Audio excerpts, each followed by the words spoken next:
On behalf of the group Petit, I am very excited to welcome you today. My name is Stefan Sløk-Madsen. I'm going to be your moderator and guide through today, but it is very much up to every one of you to make this a very interesting and memorable experience. The program, just shortly, is that in a moment we'll welcome our main speaker to give a talk. Once she has completed her talk after about 30 minutes, thereabout, we'll do Q&A and interview session, and I hope to have a lot of interesting questions for you guys. Otherwise, I have prepared some really boring ones. So, so again, it's up to you. And then we'll have a short break, after which point we'll switch over to a debate in Danish about the issues facing the educational side of this debate. So the first part is in English, then we'll go over to Danish, right? So with those words, thank you so much for coming, Florence, and thank you for using your time with us here and enlightening us on a very important research. Thank you. Thank you. Please give her a hand.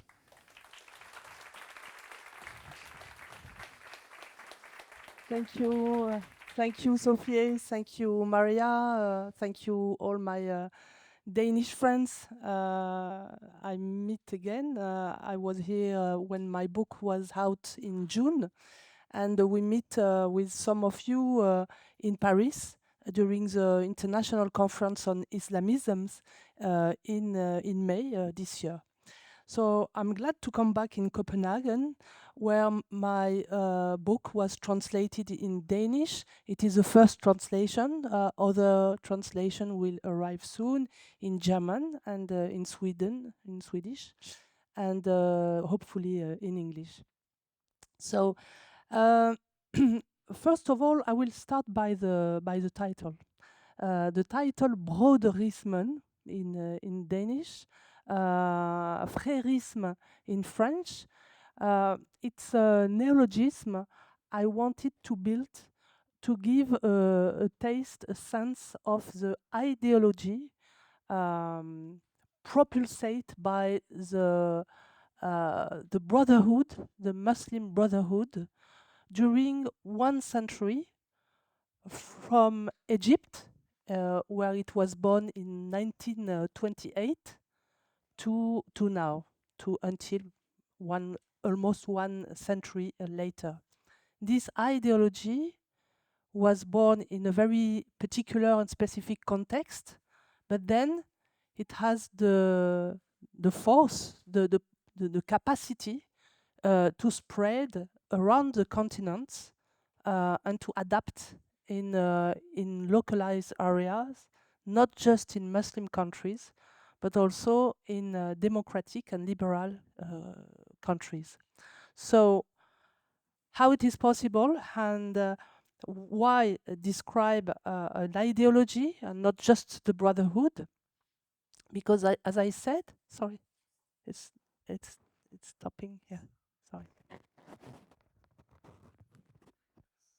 Okay, yeah, it will be better. Sorry for my French English also.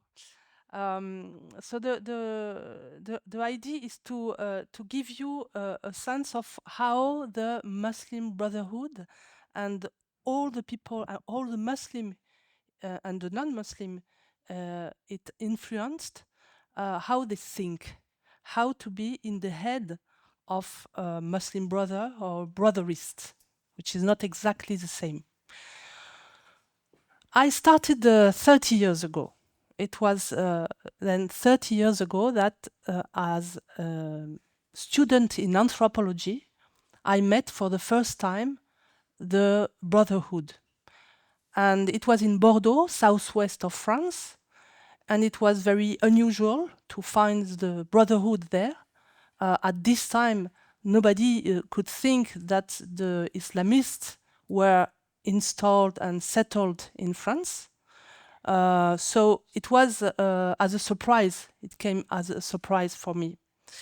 And of course, it didn't happen very simply. When I started as an anthropologist, my method was to go in a place, in a mosque, and to study the institutionalization of Islam at a time where it was seldom rare.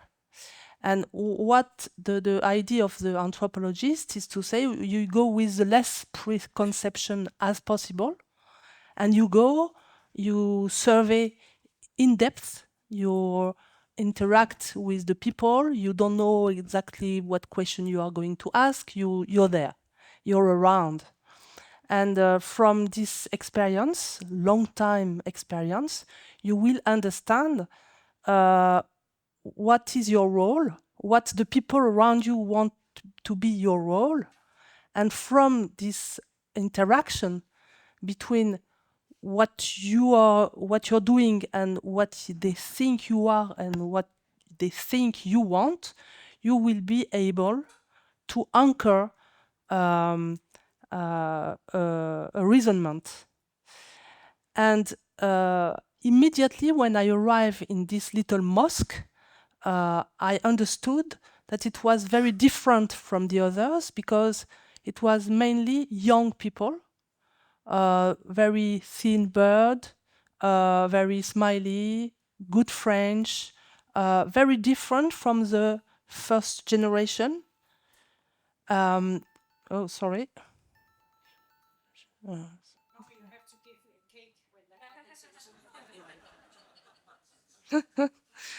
So different from the first generation of Muslim who were workers with French from very low profile society, I mean workers.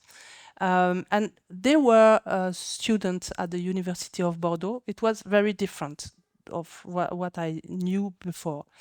And I immediately understood that they wanted me to be a messenger for the university. They had something to say to me for which they hope that I will transmit to the university. And because I was trained as an anthropologist and not as a political scientist or a sociologist, I was very attentive to this role they wanted to give me. And so it was my first entry to understand what was at stake, what was this very different milieu. Very soon they tried to recruit me. And when they invited me to the circle of a religious circle, they call halaqat, they taught me Hassan el-Banna, Saïd Qutb, Youssef el-Qaradawi, and other figure of the Muslim Brotherhood. So I understood that it was a Muslim Brotherhood mosque. And so immediately I asked them, how are you, the Muslim Brotherhood? And of course they were very embarrassed and they smiled. But of course they answered me what they always answer: yes, we are all brothers in Islam. So it's the way you meet the Muslim Brotherhood.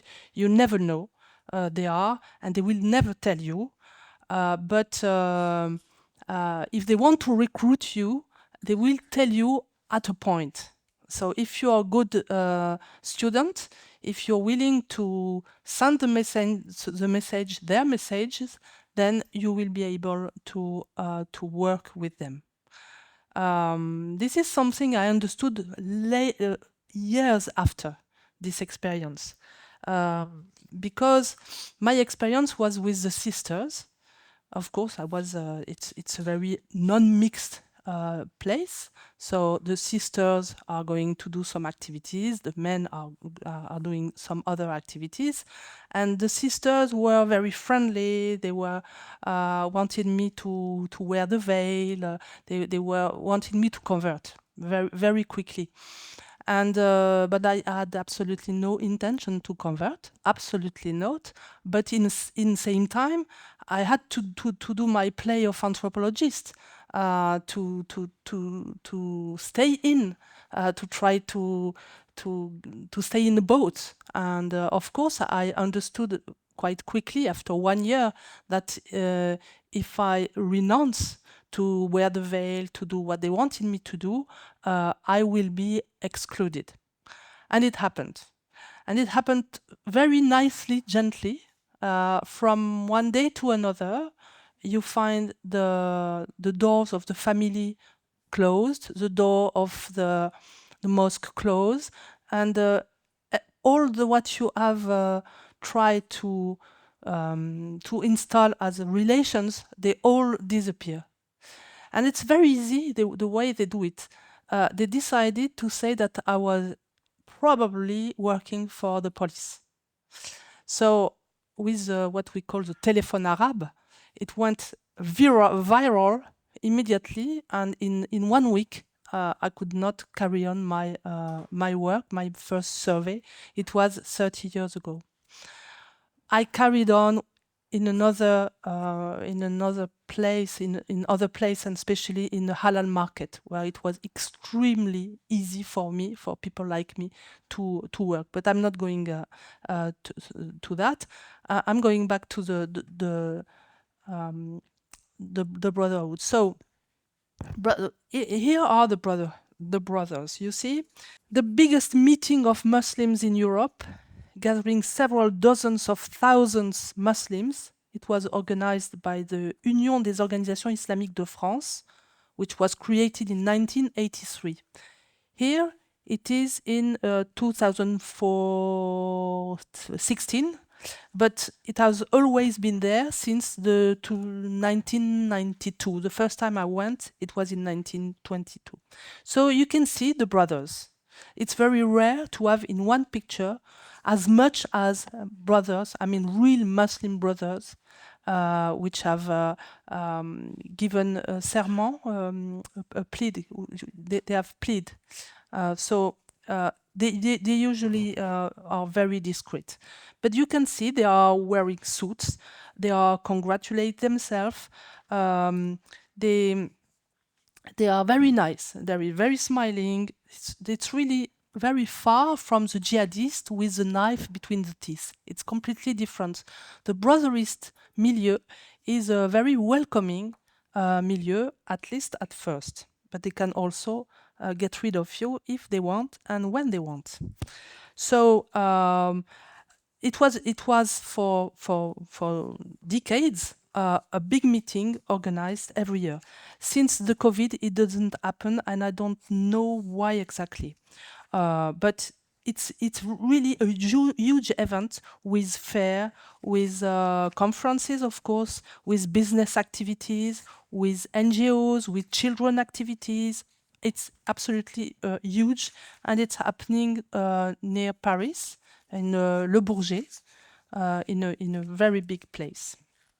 So, of course, you can also marry your children in this place. The children will be able to do concours of Quran, and you can buy all sorts of books, especially Salafist books, in this fair. What is brotherism? For me, I define brotherism as an Islamism. So what is an Islamism? An Islamism is a fundamentalist political Islam. So brotherism is an Islamism adapted to modern, secularized, liberal democracies. With my tools, my anthropological, sociological tool, I call that a system of action. So for me, it's not a theological current.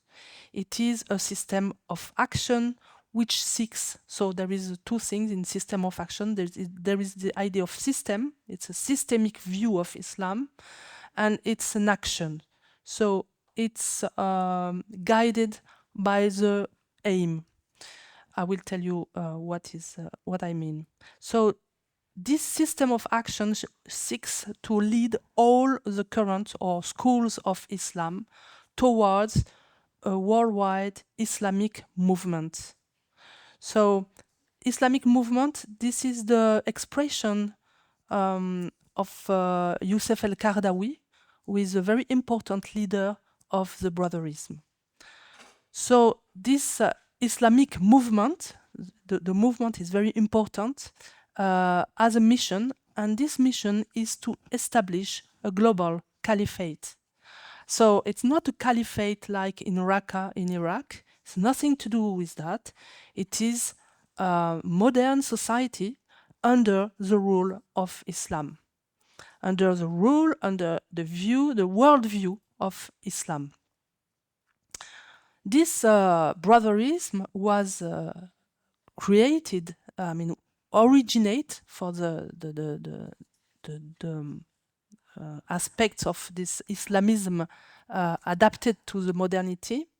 It was born in campuses in non-Muslim countries, so in Europe, in the United States.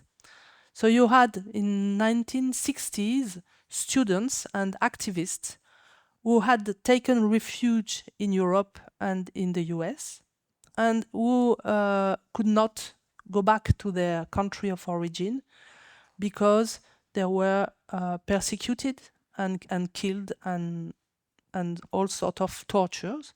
So they decided to stay in exile in Europe and in the US, where they were doing their studies. And for allowing this situation, because for the Muslim usually cannot be living in a non-Muslim country. It's illicit. It's forbidden. So they decided to find in the text, the Quran, the Sunnah, the tradition, something to make licit their new project. And their new project is to live in a non-Muslim country, but at the condition that they will help to spread Islam in this non-Muslim country through the world. So it's a new deal.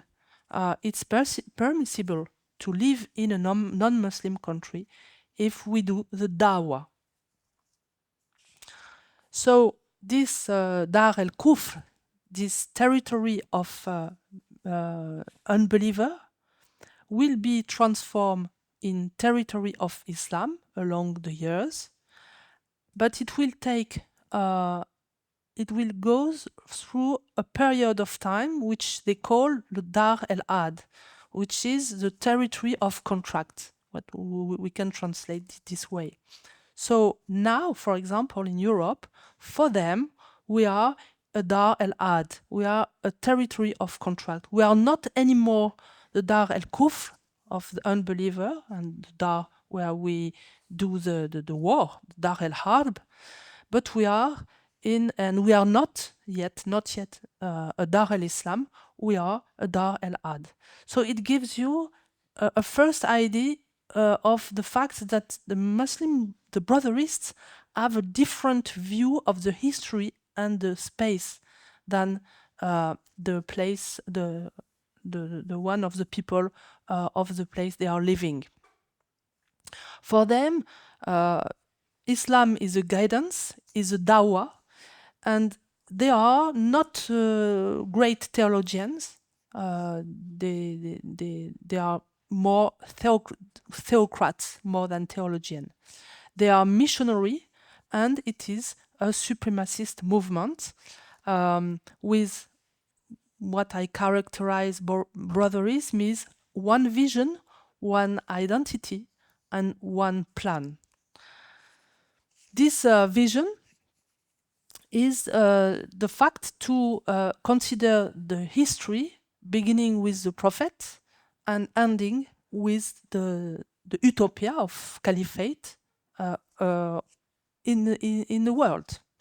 The identity is the fact that a brotherist is first of all a Muslim, and after a Dane, after a French, and after an English. So the loyalty is first to Islam. And the plan, which is the most controversial dimension, but it's absolutely impossible to remove it if we want to understand the brotherism, is the plan. They have a plan, and this plan is a plan of God. And it's not a conspiracy. It's what they say all the time. They say that they want, and they explain to their to the children that all what they have to do in the life, their action, their acts, their job, or the way to build a family, all that is turned towards the aim, the Islamic society. Everything is justified by the aim. So it's another way to put it's all the means are necessary for the aims. And sometimes really all the means, including violent means. But Brotherists are not violent movement. It is a movement which prefer the cultural influence, the economical influence, the battle, the juridical battle, the political, of course, but not the war, because they understood that they are not strong enough in democratic society to win a war. But war is not excluded. So I said the Broderism comes from the Brotherhood, the Muslim Brotherhood, which was founded in 1928, shortly, and it is important, after the abolition of the Ottoman Caliphate, which was in 1924. So for us, for the secular we are, the abolition of caliphate is like a normal event. Old things disappear. We don't understand that for Muslim worlds, the abolition of the caliphate is still not digested. It's something they never accepted. Immediately after the abolition of caliphate, we have had many meetings to try to rebuild this caliphate. And it took a kind of institutionalized expression with the OIC, Organization of Islamic Cooperation, which is an embryo of caliphate. But it's very important to understand this long history, to place this OIC and the role it will play, we will come back to that, in this long trend of regain and rebuild the caliphate. So the Muslim Brotherhood appeared 4 years after the caliphate with a definition I like to say, because it gives really the sense of the way they think.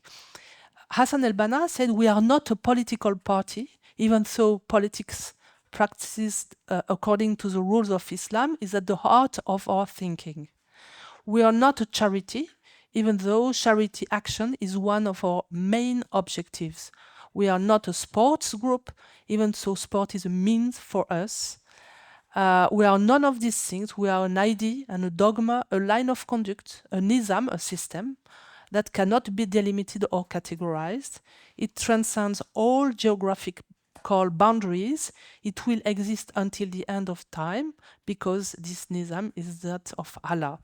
We are on the path of the Prophet's companions. We are pursuing his mission, the dawah." So they do not consider themselves as political. They are not charity. They are not. But everything, every means, can be used for this objective, and it's what they are going to do. That's the idea. So Broderism is a guidance where you have to order the lawful and the unlawful, not just for you.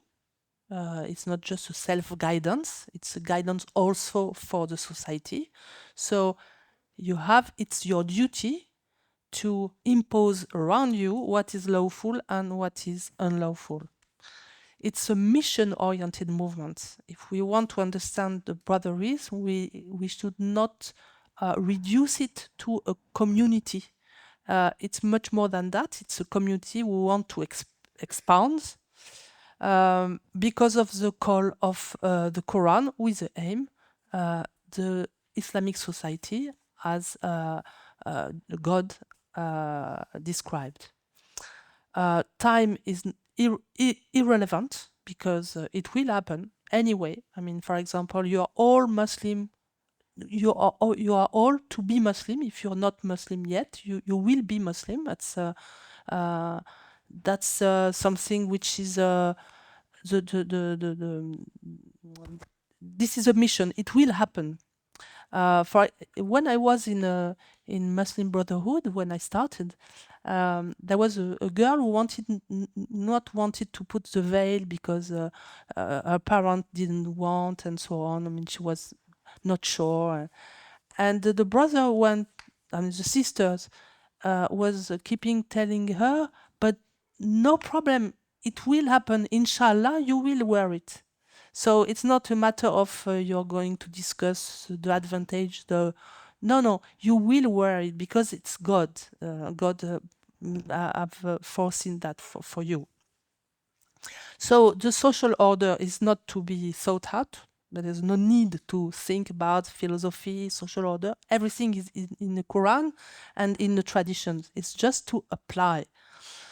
So this focus on actions, on the system as it is, give to this movement a very strong, a phenomenal strong strength.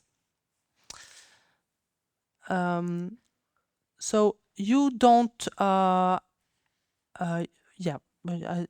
will be too long to go. So how do you become a brother, a member of the brotherhood? You don't choose to join the fraternity or the brotherhood. It chooses you and makes itself known to you or not. So it's a very long process where they will be sympathetic to you for the first year. Then the second year, they will teach you how to do the real religion. Then the third year, they will ask you to participate to social actions. Then fourth year, they will be... But all this time, you will not know that you're talking to a member of the brotherhood. They will tell you when they think you pass all the steps and you're good enough to be a brothers. Otherwise, you will be finished at 1 year, 2 years, 3 years. That means that people who go to the process of recruitment are far more numerous than the people who are actually a member of brothers. And it also explains why most of practicing Muslims say they never met any brothers, of course, because they don't know, they ignore it. How do we know that? We know that because of the witnesses of ex-Muslim brothers.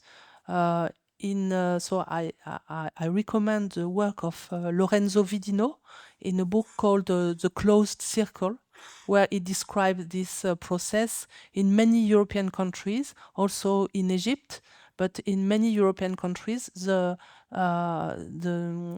paths are very similar.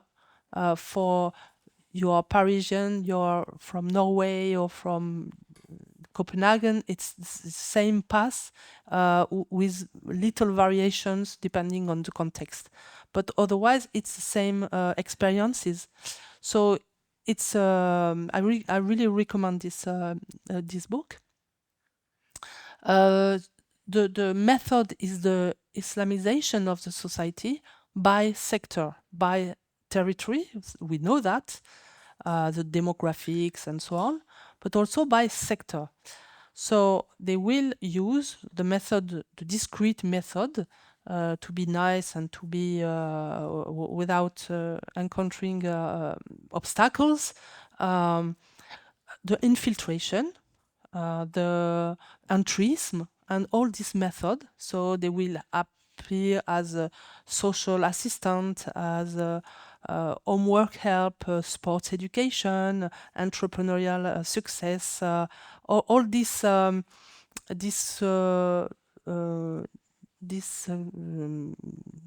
job. I mean, all these sectors of will be used by the Muslim Brotherhood to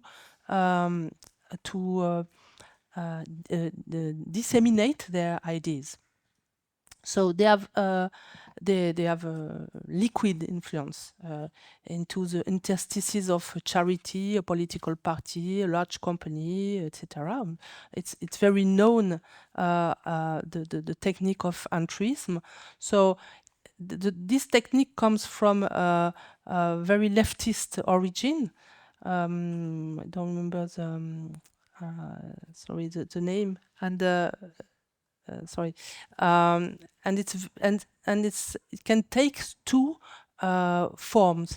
An open form, so you enter in institutions to modify it, and you say that what you are doing, and a secret form. So you enter an association, NGOs, an enterprise, and you dissimulate yourself for many years, and then when it's ready, you will recruit, for example, other people like you and change the DNA inside the enterprise or the NGOs. But it's very well known. So either you place a member of the Brotherhood in an environment that you want to transform, or you can also indoctrinate, activate a target which already in place in a milieu, and influence it and changing the environment. So these methods are making what I call the society Sharia compatible. So this is what they call the Dar el Had, la terre de contrat, Dar el Had. It is for me the society Sharia compatible before to be Sharia compliant.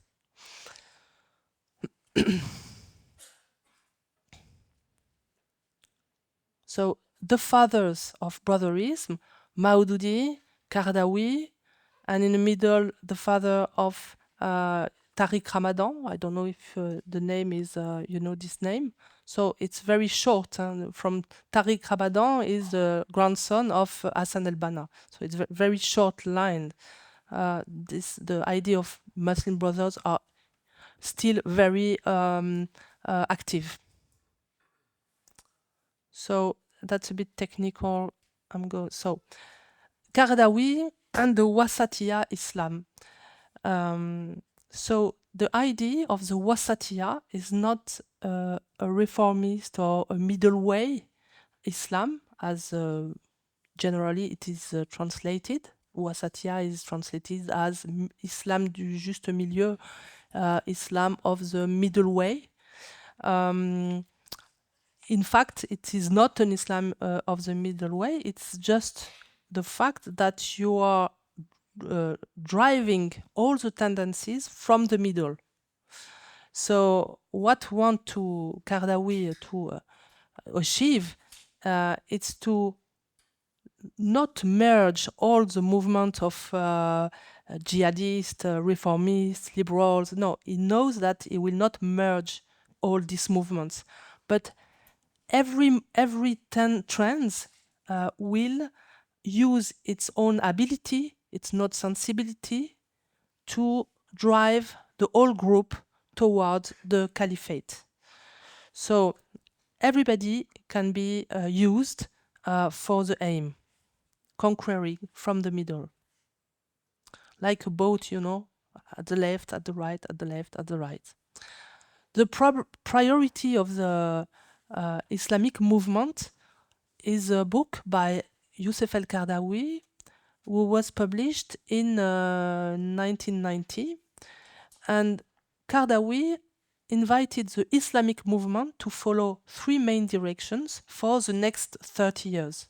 So we are 30 years after, we are in 2024. And what he has led is training an Islamic vanguard, taking control of Islamic schools, training institutes, training an elite. The first priority for the brothers is to train an elite and influencers, to shape public opinion, to get rid of the effects of campaigns to denigrate Islam. This is a program of Islam, the Islamophobia, and preparing a global climate of acceptance of the existence of the Ummah. And it's very interesting to see that all what he has foreseen, he has done it. And the Muslim Brothers have acted in several sectors according to a systemic approach with cumulative effect, because when you act in one sector, it has beneficial in another sector. So school, university, the politics with the Muslim vote, the social and sport activities, all that has been thought sector by sector as something organized. I mean, Muslim brothers and brotherists, generally speaking, spend their time to explain that Islam encompasses all the dimension. So they don't just say it, they do it. It's what we have to understand. They think what they say, and they say what they think much more than we believe. So the halal worldwide economy, it's thousand billion of euro of dollars every year. It's also the jihad, of course, but not the violent, physical violent jihad, but the pressure to, for example, demoralize, weakening the Regalian force of states. So, for example, his campaign against the police. So they use that very much, especially the British. They are very good at that, the British brotherists. Also the media. There is halal media, which give the message which are licit and also the political message of the brotherists. Al Jazeera and AG Plus. I don't know if you have that. We have that in France. It's like a wokist Islamist chain. And what I call, but it would be too long, but it's well explained, I think, in my book, the Islamization of knowledge, which has been a very early technique to prevent in the university to understand what they were doing. For example, immediately when they arrive, the Islamists, they take the university. They always start by the university, and they make sure that they will be made invisible by the critics. So it's exactly what happened to me when I decided to learn their milieu. They wanted immediately to use me, and it didn't work, so they excluded me, and strongly. So they have an importance on the Muslim population. And to my last picture will be to describe what this is quotation of Youssef el-Qaradawi 30 years ago. And so what he preview is exactly what happened. So an elite, first group to which the movement must direct its priority in order to rectify the conception of Islam. So the pillars of success for Muslim entrepreneurs, you have a lot of websites. The women, for example, they must be educated, and because they are training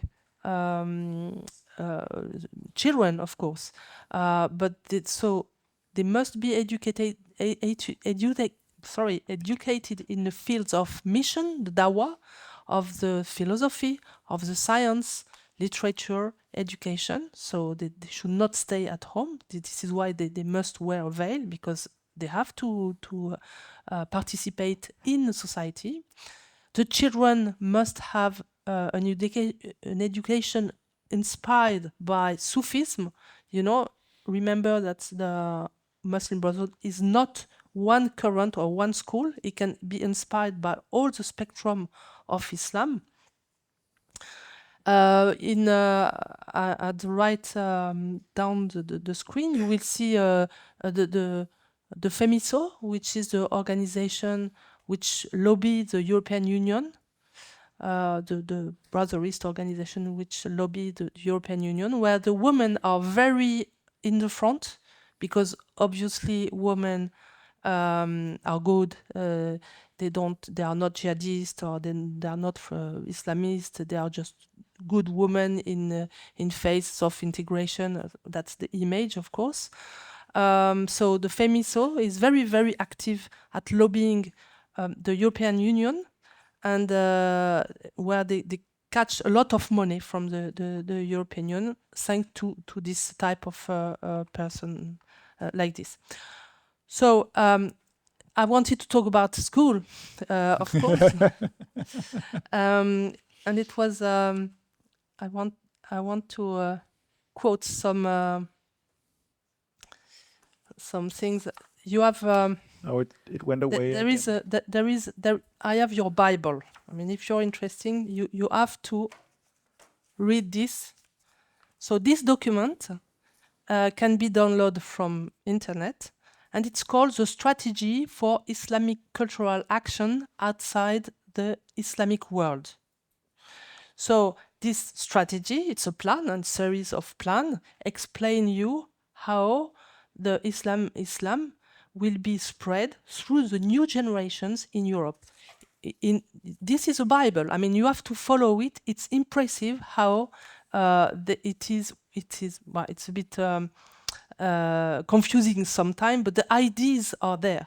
How you will indoctrinate all the European Muslims, to build this future Islamic society.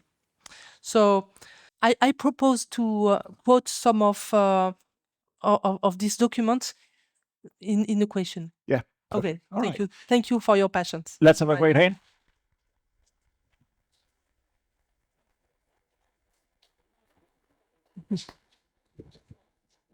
So now we're going to have a Q&A and interview session. And remember, if you want to ask a question, there's a couple of rules for questions. They are short, they end with a question mark, and they're not supposed to show that you're smart. They're supposed to make other people smarter. Okay? Is that's fine? Yeah. And to just give a demonstration of that, going off your talk, I have maybe a very low practical question, but you mentioned the people who do not get to join the Brotherhood. Yes. Do we know anything about what happens with them? Do they generally still believe in the ideology? Do they become less radicalized? What happens with these kind of the rejects, so to speak? Well, the 95% who are not recruited will stay around with the level they acquired. Yeah. So if it was just like a first encounter with the Muslim brother, yeah, it would be like. But if it was after 5 years of this regime, it will probably still be around and be used by the Brotherhood when needed. Okay. Okay, thank you very much. So let's hear some questions down here. I think you were first, the lady in the pink. Do you have? Maybe you have one more question. I can have one more question. That's also fine. So Denmark and France is a very different country in how we view religion in the public space and so on. In what way does that influence the ideology and the approach of brotherism? Well, I don't know exactly the situation in Denmark because I haven't studied it. I don't know if there is a monography on brotherhood in Denmark. Does that exist? No, there is not. I'm not sure. That there is one in Sweden by Samuel Gibson, but in Denmark, I don't know. I know there are serious Muslim brothers. Yeah. We know that because of the crisis of caricature. They have been very instrumental in diffusing the panic. Yeah. But what we can see from the different works, the one of Samuel Gibson, the one of Lorenzo Vidino, the one of Damon Perry in England, it's very similar. Okay. Everything is very similar. Of course, Lorenzo Vidino made comparative works. There is a lot of similarity. Yes, yeah. So the fact that you can, for instance, wear religious symbols or not in schools doesn't matter much, for instance. Well, it is important because when I started 30 years ago, there was 50% of imams saying, hijab is not obligatory. And now you find one guy who say that and is on the a death threat. Wow. All right. So things have changed. Yeah. Cool. Definitely. Yeah. Det var dig.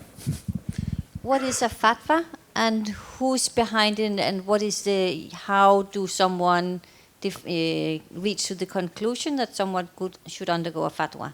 And are you under a fatwa? Okay, so a fatwa is just one opinion of one guy, and it depends on how it is politicized and used.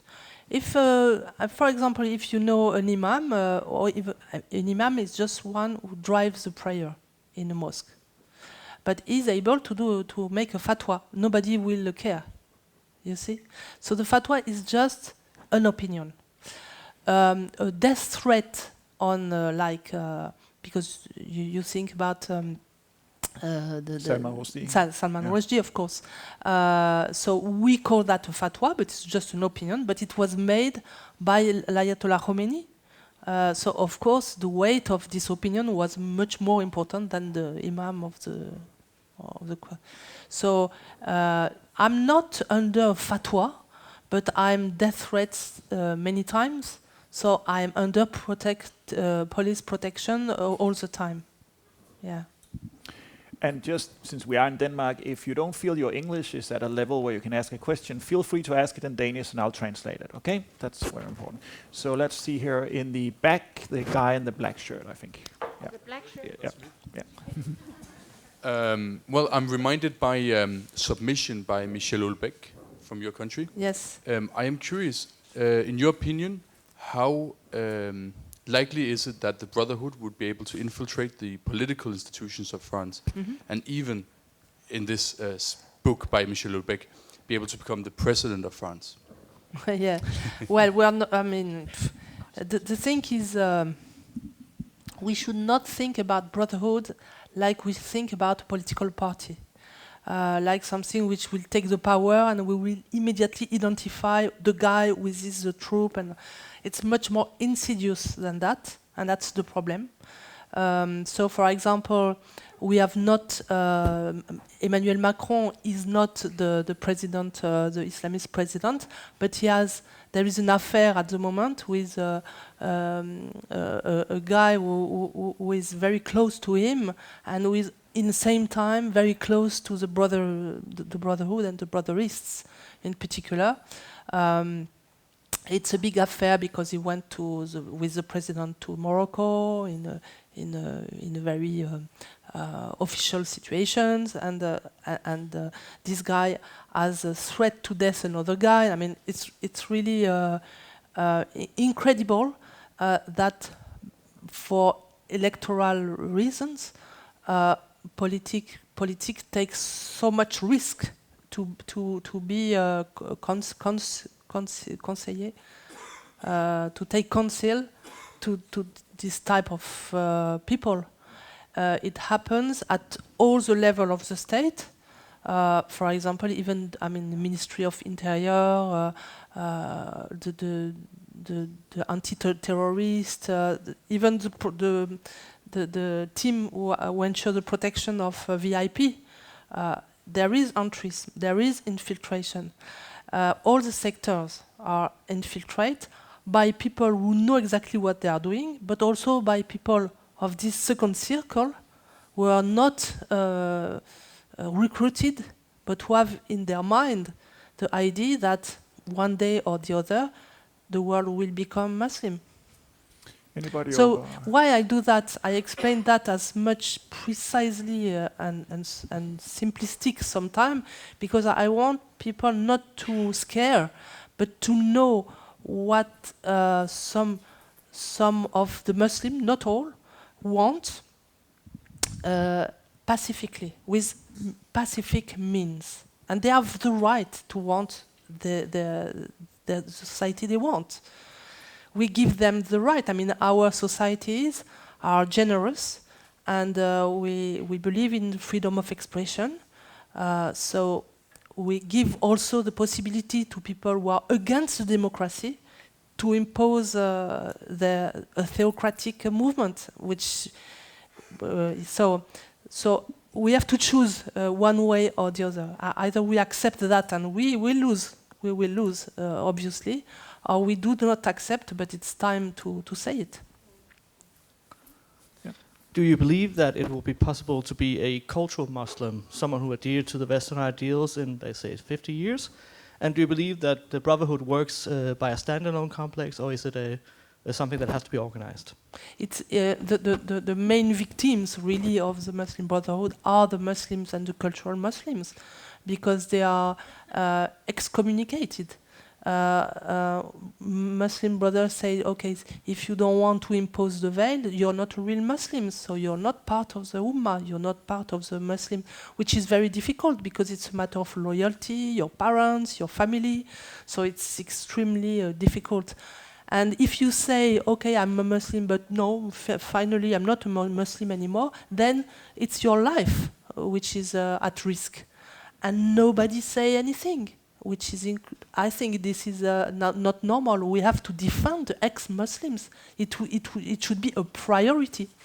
I mean, a country like France, where 60% of the population is an ex-Christian, the same of this population do not defend the ex-Muslims.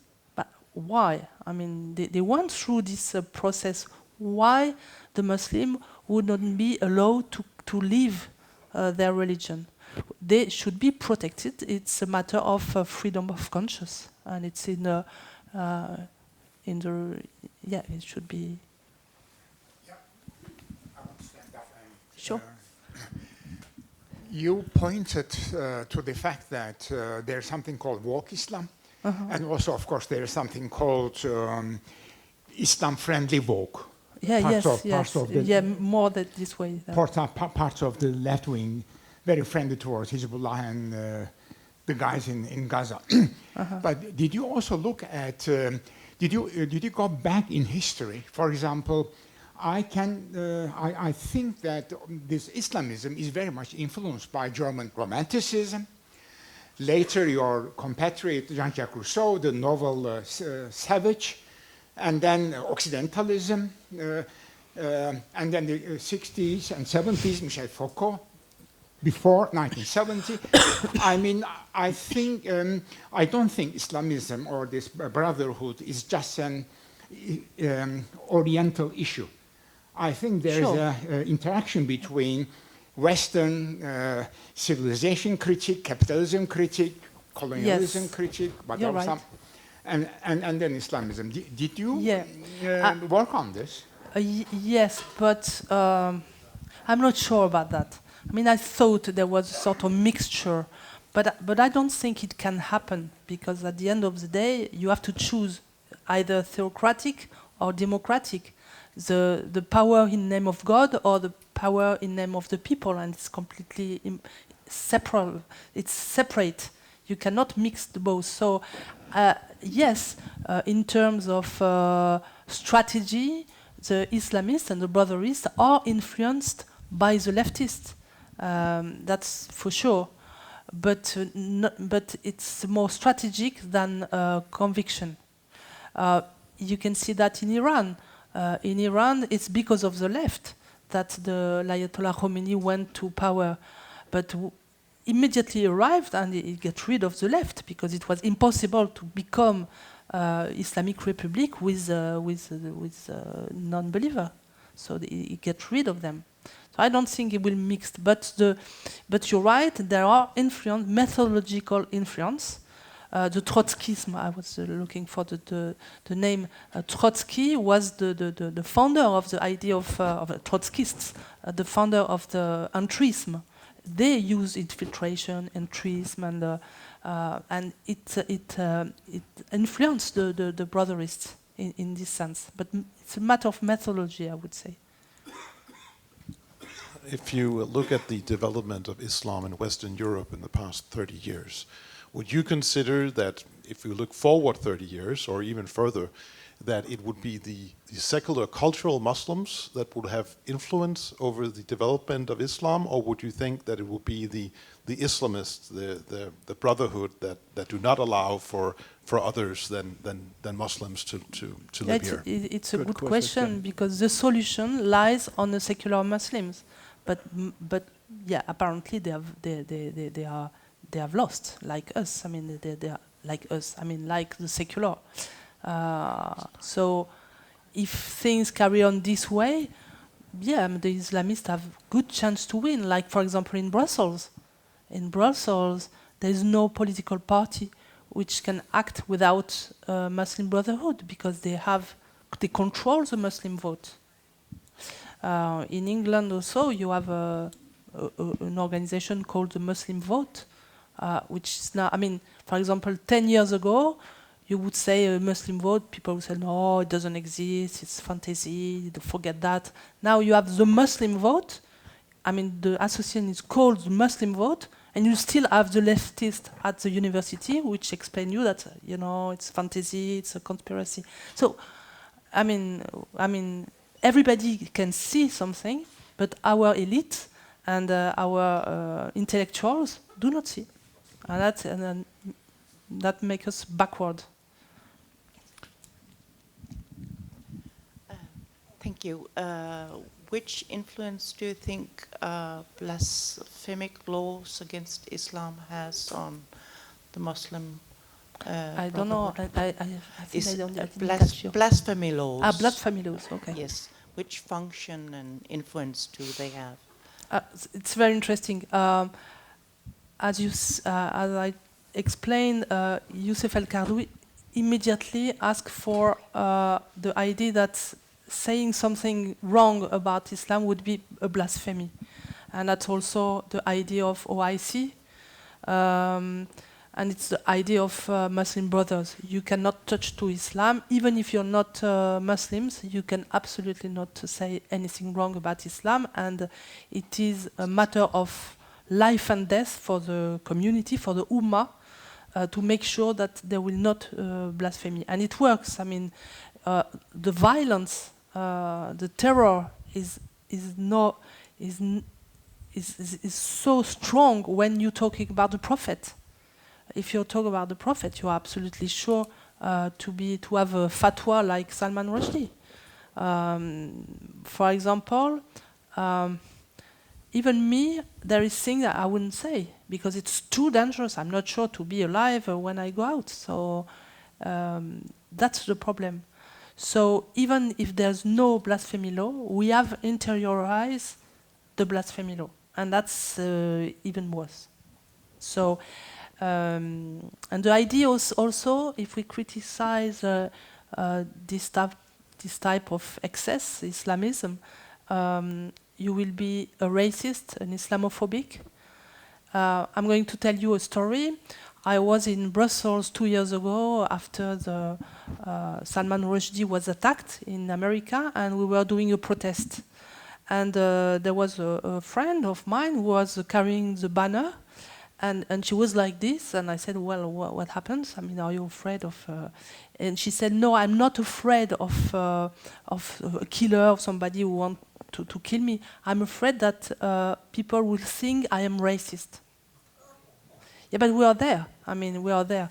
We are more afraid to be treated as racist or Islamophobic than to be killed in an attack. It's where we are. So before we get the next question from the line, I would like to follow up on that. So I hear what you're saying, and I think it's very much true, but these things are hard to prove on a systemic matter. So what kind of research, what knowledge do we need to have into the public sphere to get the enlightenment of this? Do you understand what I'm... I see what you mean, but this is my thesis, this is my demonstration, this is my view, this is based on experience, on things I've read, well, maybe it's not all true what I said, but I did my best. I'm not saying that. I'm saying, like, if other people want to contribute, what yeah, kind but of work that's a very should they strange question. I mean, if somebody wants to criticize my work, first of all, he read it. So it's a long book, but that didn't happen. And then we can discuss. But first of all, when you criticize a book, you don't say, yes, at the page 325 she said that. No, you say, first of all, okay, what she has done is that she wanted to do that. In the first chapter, she said that. And once you've done that, I mean, at the university we do that. It's a methodology. Then you start to criticize. All the researchers have the right to design their research the way they want. And you have the right to criticize the research, but as long as you know exactly the design of the demonstration. But that's actually what I'm not criticizing. I am saying, what kind of other work could other people do to support it, to take up the idea of brotherism and do empirical studies or other kind of stuff? Like, how do we move the agenda forward? That's my question to you. Yeah, I mean, the political agenda is one thing. The university, the academic agenda is another thing. Yeah. For now, I have students who comes and talk to me. I would like to work with you. What can I do? And I say, what do you want to do? And they say, oh, I agree with you, but it's difficult. And do you have money for that? No. Do you have security for that? Are you sure you're safe? No. And that's the problem. Do you want to do a career? Yes, you won't. Not with this, no. So it's difficult. Yeah. So there's some systemic issues there, and how would you? So the first thing, read it. As an academic, I would say, okay, you read it, and if you find something which doesn't work well, go. I'm happy to improve myself by the criticism. Cool. Yeah. So question over here. No, sorry. Salut. Salut. Først vil jeg sige bienvenue au Danemark. Merci. Merci, monsieur. Merci. My question, I try to make it very short, but it is a little bit complex, so 1 minute maybe. I'm Muslim and homosexual also, and during the 2005 till 2007, I was first in Paris, École du Paris for... Oops, sorry. École du Paris for art, etc. And then I went to Pakistan. It was just for 1 month, and I went there with my brothers, sisters, and then come back again to my chambre, 16e arrondissement.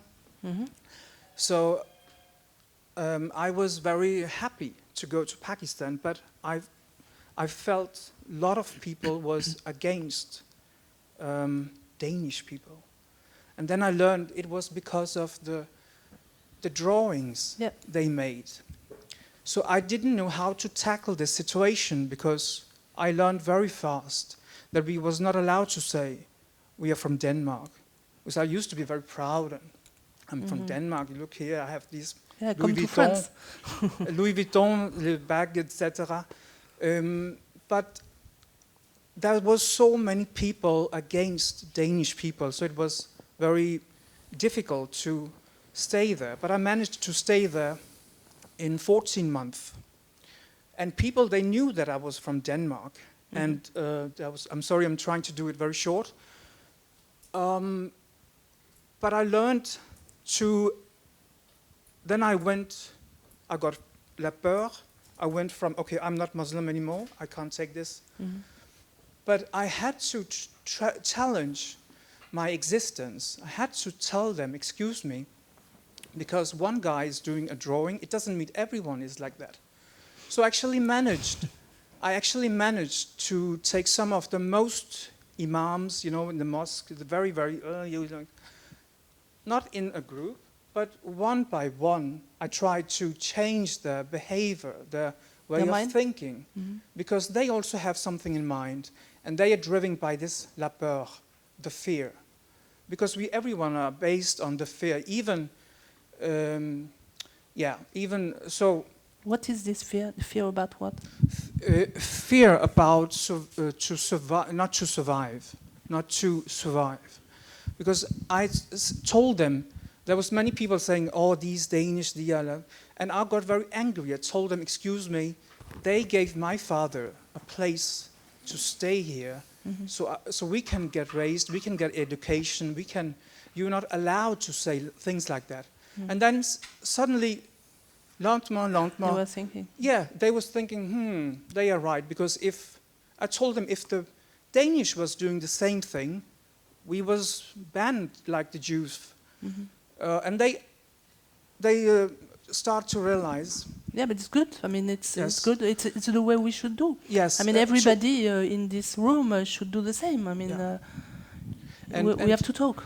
And also, I think this is very complex, this situation. And today I'm still Muslim. I came back again, not because of the fear, because everyone can get death threats, even if you're from the one side or the other side. It's not about the fear. And if you're gay, it doesn't help. No, if you are gay, it doesn't mean that if someone will kill me, it means that, okay, then I'm killed. But I cannot base my identity on a fear. Sure, no, you're absolutely right. So, sorry, okay. That is So the, is the question is, the short question is, in English, okay, sorry, it's only 2 lines. Can a fatwa be compared to Hitler's manifesto on the persecution of Jews? And is it also based on fear? Well, I cannot answer this question, but yes, I mean, historically, we know that there was link between Muslim Brotherhood and Nazis. That's very well known, and we can see very similar, big similarity since the 7th of October 2023 between the so-called pro-Palestinian, pro-Hamas, and Nazi demonstration. It's all what I would say about that. So if I should follow up shortly on that, is there certain similarities between Nazism as an idealized ideology and brotherism? No, I said in method. Again, I don't think it's in his center. I mean, it's completely different ideologies, but they have the same hate of Jews. All right, that's it. What All I right, say. cool. Thank you. Last question. So, have you found one over there, Maria, or have you? Yep. Yeah, all right, we'll do that. I can't make it be the last question Okay, we've got because two I've more. already promised 2, at least 2. All right, we'll So- do 2 more. I was scared there. A lot of Christian churches and organizations throughout Europe have a lot of the same privileges and powers that the Brotherhood aims to achieve. Is that a motivation for them, an example for them to follow, or doesn't it matter to them? No, they want to go over. I mean, for them, they will not. I mean, when I started to study the Brotherhood, I immediately saw that there was an activity they were love to do is to talk to the Christians, to do this circle, Islamo-Christian circle, and it was purely instrumental. So it was to learn the vocabulary that the priests were using talking to the politics. Just the vocabulary, the right to be sure that they will not they will be accepted at the heart of the politics. Les mairies, the regional council, so they imitate the priest. But I mean, for them, Islam is completely different religion as we imagine as Christianism, for example.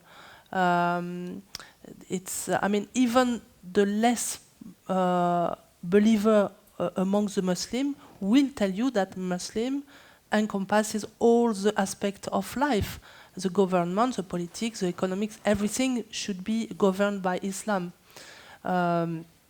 So it's very different from the other religions. Is it okay for, there's no another question behind that? Not for now. Okay. I was not sure. So what baffles me in this, you said before that our elites don't recognize the problem, but why some do, but most of them why don't. do you think? Are they stupid or? Well, they want to win the elections. And if you have even a tiny minority, which is probably the case in Denmark, which can balance in one way or the other, then you will do what this tiny minority wants. And I think, especially if this tiny minority vote like one guy. Thank you. Stefan, I promised you maybe only one more question, but this is actually what we dreamed of when we made this arrangement. Exactly. So we can continue. A lot of time for questions. Yeah. And I've seen other... So is it okay with you, Florence, that... No problem. You love it? Okay, one more here. Friendly assistance is fantastic. How many % of the Muslim population in France are Islamists, in your opinion? And how much Islamists are they compared to their cousins in their original country? Because I have a... excuse me, sorry. So, yeah, that is my question. Okay, member of the secret brotherhood is estimated as a few thousand. In France, there is probably 9 million of Muslims. So it's very, and over 65 French population. So it's thousands, it's not more. But the circle of the brotherists is much wider. And how do we evaluate? Is by survey, by poll. When you ask a question, do you prefer that Republican law as Sharia law? And you can see, for example, in the youth, that 75% of young people say it should be Sharia law among Muslims. So you can sense that this brotherism become hegemonic.